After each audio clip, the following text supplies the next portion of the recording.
So I'm going to take a break and do something else for a little bit, but here's where I'm at. So I started taking off all the little bolts holding on the timing belt case. So inside of here is the timing belt.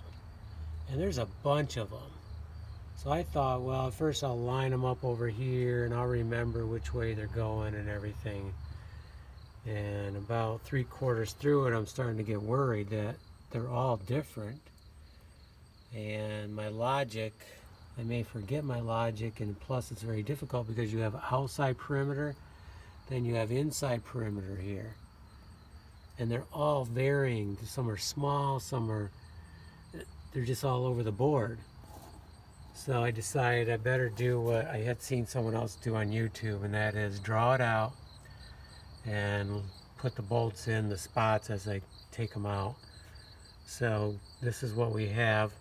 The other nice thing is you can see these all have rubber here, but this one doesn't, and I'll bet the other one that has to come out here is going to have rubber on it too.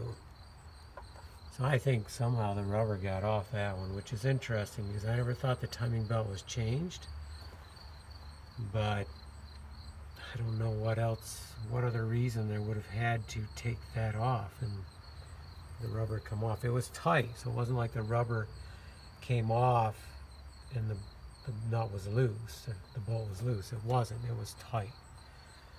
Okay, so I'll probably make something up. So I doubt I can easily buy these.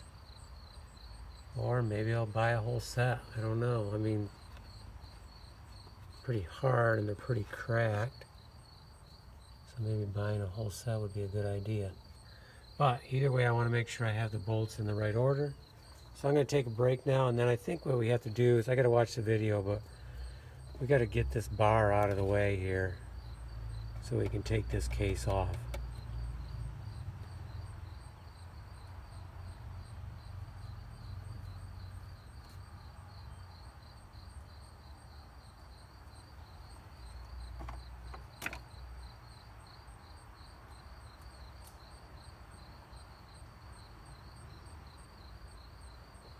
And yeah, I've been using an 8mm on all these.